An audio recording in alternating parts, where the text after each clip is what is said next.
Suppose you want to get better at game art, but even the stuff I make feels too difficult. What you produce looks something more like this. The thing is, only a portion of why your art looks like this is about lack of skill. There's a large portion that is simply about poor strategy. And while improving your skills might take 1,000 hours, improving your strategy doesn't really have to take that long. So the first thing to point out is that if we're starting from a blank canvas without any assets, our first asset is really a shot in the dark. We'll make lots of random choices in hopes that we get something decent. And if we're making a lot of different assets and starting each asset with a blank canvas, the first asset might look like this, and then we continue and make a rock, a bush, and maybe even a flower. Now we could argue that all of these look bad, but hopefully we think that some of these look better than the others. It's kind of random. Sometimes you have a good idea, and sometimes you have a bad idea. But regardless of whether you sometimes create good stuff and sometimes create bad stuff, the biggest problem in this scene is that each asset is made without any regard to the asset that was made before it. So you might for instance think that these two assets were bad, and these two were kind of okay, but even if both of these are okay, they aren't okay together. Suppose I drew this asset. It's very simple looking, with thick line art. Now if I make another asset, I have to ensure that the new one fits with the first one. It can't look like this. It also has to be simple looking, and also needs to use thick line art. Generally, whatever stylistic choice I make to one of the assets, I also have to make to the other. We have to do this because we need to ensure that we have a coherent style. No one is going to like our game if the characters look like Blasphemous, some assets look like Iconoclasts, and others like Sheepo. It doesn't matter if the individual assets look nice, they simply don't go together. This means that whatever style I choose, whatever choice I make to that first asset, will have a cascading effect on all my future assets. This is actually a bigger problem than you might think, because when you're starting out and you spend 3 hours drawing your character and a few assets, those assets might be the first attempt you really make at drawing. But now you kind of have to keep drawing in that crappy style. Because if you don't do this, then you have to redraw your old assets every time you start getting better. So you get 3 pretty bad choices. Either you continue redrawing your old assets as you get better, or you continue drawing the same ugly art that you started out with, or you have a game with widely consistent art ranging from terrible to mediocre. All of these are pretty terrible options, but the sad truth is that ugly but coherent art is generally better than incoherent art. Even this scene, which is intentionally done to look kind of bad, can actually be made to look significantly better without ever improving the drawing skills. If we just pick this thick line art style and remake all our assets the same way, the bush goes from this to this, the spruce goes from this to this, the platform from this to this, and now if we look at the scene, it's a bit better. Without really changing how well we can draw, we just kept the stylistic choices consistent. You might have noticed that I changed another thing in the scene. I changed the character. This is another type of strategic thing that frankly has little to do with your art skills. This character is poorly drawn, but it's also boring. Time and time again I see games that attempt realistic anatomy even though they can't draw.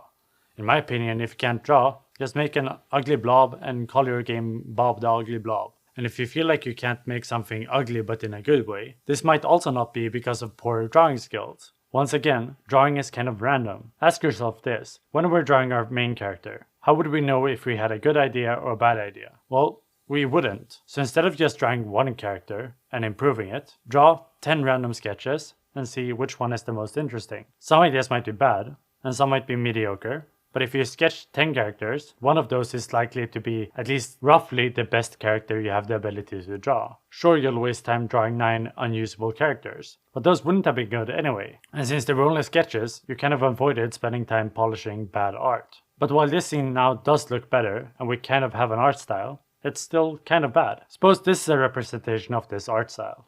Now when I make this, we can kind of view it as me having started somewhere on this line. Say here. And from where I'm standing, some choices will make it look worse. It'll be like walking down this hill. And some choices are like walking up this hill, making it look better. We can for instance change the colors, and now the scene looks better. So I'll keep thinking with this stuff, like realizing that my style is kind of clean, so I should lean into it even more and make it more clean. And eventually, I'm at the top of this hill. Whatever change I make just makes the overall style kind of worse. So now I can't change my art style anymore. Every choice I make kind of leaves me sad. We're at the top. We have kind of perfected this art style.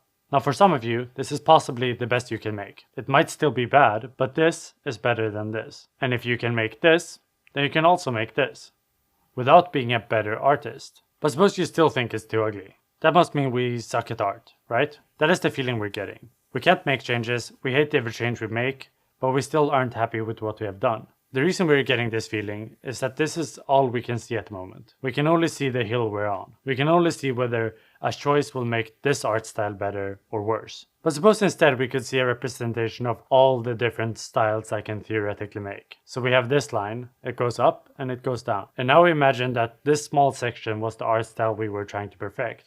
And we perfected it. Perhaps this wasn't a style we could actually be happy with. Now imagine if we, instead of drawing our assets like this, we drew it with flat shapes. And if you make a style out of this, maybe you eventually get something like Lapine. Or maybe if you take this super thin line art and improve that style, you'll get something like Pizza Tower. Now just because you decided to go down this path and make this look, it doesn't mean that this was the only way you could have done it. And maybe you dislike it because it's poorly drawn, but quite often the reason you don't like it is because you ended up painting a style that you kind of don't like. Like suppose you have the skills to draw all of these types of assets, but for some reason you get stuck on the idea of using some crazy leaf brush, and now you draw this, and you sit there and try and improve and make a style out of this. But you basically can't. Even if we perfected it, we started out with shit, so we'll end up with shit. What we should have done is realize we started out with a bad idea and stopped. And to get the best idea or style you're capable of, you could either do what I've done here and draw the same assets in different ways, but it's also generally beneficial to look at an art style that you know looks good. If you want to make a polished and punchy pixel art game, take a moment and analyze a game like Bzzzt. What is it about the style that makes it really pop? For instance, the game has quite decent contrast, it's both quite saturated, and the bright parts get quite bright compared to a game like Blasphemous. And so to give yourself a head start when making your own art, try and start with one or two choices that you know can work, because you've seen them work before. Another thing that is important to note is that sometimes when you draw an asset that looks really bad, you just sit there and make minor changes, as if that's going to help. If it looks really bad, then you're likely really off, so you should either make a big change or start again. The closer you are to something decent, the smaller the changes should be. But if you're over here and repeating small changes all the time, then you're wasting your time. This is kind of why I mentioned the importance of multiple small sketches or thumbnails, because it's a relatively small time investment into seeing which of these ideas are mostly a good idea to begin with. Since making art generally does take a long time, it's important not to waste it. You might think that another artist draws lots of more assets than you, and that's because they're good, and you have no talent. But in reality, you might just be wasting all the time you have on stuff that you frankly should ignore. And this might mean that you waste time not drawing, but simply thinking. I spend maybe 10% of my time just zooming in and out of every drawing I do, thinking about whether I like the direction I'm going in. It might seem like a waste of time, but it ensures that whenever I make a choice, I make the correct choice. Like, you shouldn't erase something if you don't know why it needs to be erased and how to fix it. Be efficient with your time. And please take a moment to consider that the first asset you create will lock you into a style that you need to stick with for the next 2 years of development. It isn't a waste of time to waddle around in this experimental prototyping phase for a bit. Or just make a few short games, testing out styles and game design. If you have an ugly and boring game, and you spend 2 years making 8 hours of content, you'll just have a long, ugly and boring game. Thanks for watching. Bye.